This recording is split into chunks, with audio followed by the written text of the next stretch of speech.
മറ്റൊരു പ്രധാനപ്പെട്ട വാർത്തയിലേക്കാണ്. ഓഗസ്റ്റ് 14 വിഭജന ഭീതി ദിനമായി ആചരിക്കാനുള്ള ഗവർണറുടെ ആഹ്വാനം പ്രതിഷേധാർഹമെന്ന് മുഖ്യമന്ത്രി. അജണ്ട നടപ്പാക്കാനുള്ള വേദിയാക്കാൻ സർവകലാശാലകളെ വിട്ടുനൽകില്ലെന്ന് മുഖ്യമന്ത്രി പറഞ്ഞു. വിവരങ്ങളുമായി ഡി ബിനോയ് ചേരുന്നുണ്ട്. ഡി ബിനോയ്, വാർത്തയുടെ കൂടുതൽ വിശദാംശങ്ങൾ എങ്ങനെയാണ്? 2 ദിവസം മുമ്പാണ് സംസ്ഥാന ഗവർണർ രാജേന്ദ്ര ആൾക്കാർ വിഭജന ഭീതി ദിനമായി ഓഗസ്റ്റ് 14 ആചരിക്കണം എന്നാവശ്യപ്പെട്ടുകൊണ്ട് സംസ്ഥാനത്തെ വിവിധ സർവകലാശാലകളിലെ വൈസ് ചാൻസലർമാർക്ക് കത്ത് നൽകിയത്.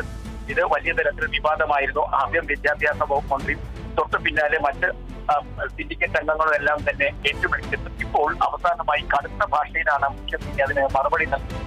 അതായത് വിഭജന ഭീതി വിരുദ്ധ ദിനം എന്ന് പറയുന്നത് ബ്രിട്ടീഷ് സാമ്രാജ്യത്തിന് അനുകൂലിച്ച നിലപാടായിരുന്നു അന്ന് സംഘപരിവാർ ശക്തികൾ എടുത്തിരുന്നത്.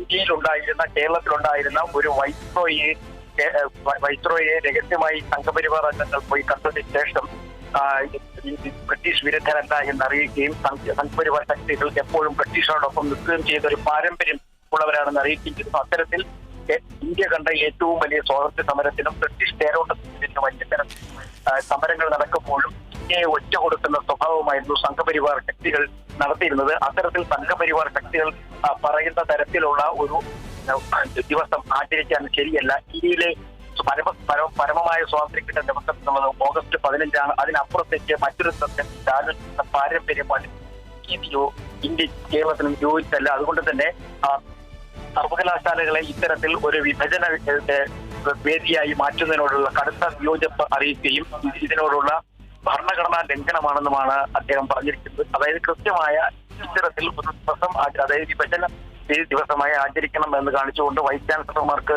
സർക്കുലർ നൽകിയ രീതി തന്നെ ഭരണഘടനാ വിരുദ്ധമാണ്. അതുകൊണ്ട് തന്നെ ഇത്തരം സംഘപരിവാർ അജണ്ടകൾ നടപ്പിലാക്കുന്നതിന് വേണ്ടി യാതൊരു കാരണവശാലും സർവകലാശാലകൾ വിട്ടു നൽകില്ല എന്ന് കൂടിയാണ് മുഖ്യമന്ത്രി പ്രഖ്യാപിച്ചത്. എന്തായാലും വലിയ തരത്തിലുള്ള ഒരു ചുട്ട മറുപടി എന്ന് വേണമെങ്കിൽ പറയാൻ കഴിയും. അത്തരത്തിൽ വലിയ ചർച്ചയിലേക്ക് കാര്യങ്ങൾ നീങ്ങുകയായിരുന്നു. കാരണം ഈ വിഭജന ഭീതി ദിനത്തിൽ സർവകലാശാലകൾ കേന്ദ്രീകരിച്ച് നാടകങ്ങൾ ഉൾപ്പെടെ സംഘടിപ്പിക്കണം എന്നൊരു നിർദ്ദേശം ഉണ്ടായിരുന്നു.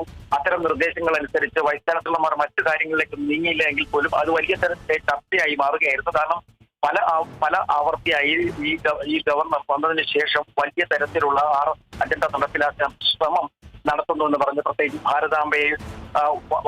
ഭാരതാംബയെ വണങ്ങിയതും പുഷ്പാർച്ചന നടത്തിയതും തൊട്ടു പിന്നാലെ ജ്ഞാനസഭ കൊച്ചിയിൽ സംഘടിപ്പിച്ച് വൈസ് ചാൻസലർമാരെ പങ്കെടുപ്പൊക്കെ തന്നെ RSS അജണ്ട നടപ്പിലാക്കുന്നതിന്റെ ഭാഗമായിട്ടാണ് എന്നുള്ളത് വലിയ വിവാദങ്ങൾ ഉയർന്നു വന്ന് നിൽക്കുന്ന സാഹചര്യത്തിലാണ് ഇപ്പോൾ വിവേചന ഭീതി ദിനമായി ആചരിക്കുന്നതിന് വേണ്ടി ഗവർണർ പുതിയ സർക്കുലർ കൂടി പുറത്തിറക്കിയത്.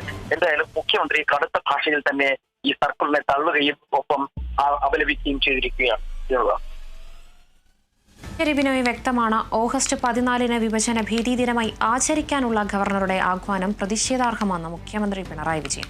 അജണ്ട നടപ്പാക്കാനുള്ള വേദിയാക്കാൻ സർവകലാശാലകളെ വിട്ടു നൽകില്ലെന്നും മുഖ്യമന്ത്രി പറഞ്ഞു. വിവരങ്ങൾ പങ്കുവച്ചത് ഡി ബിനോയാണ്.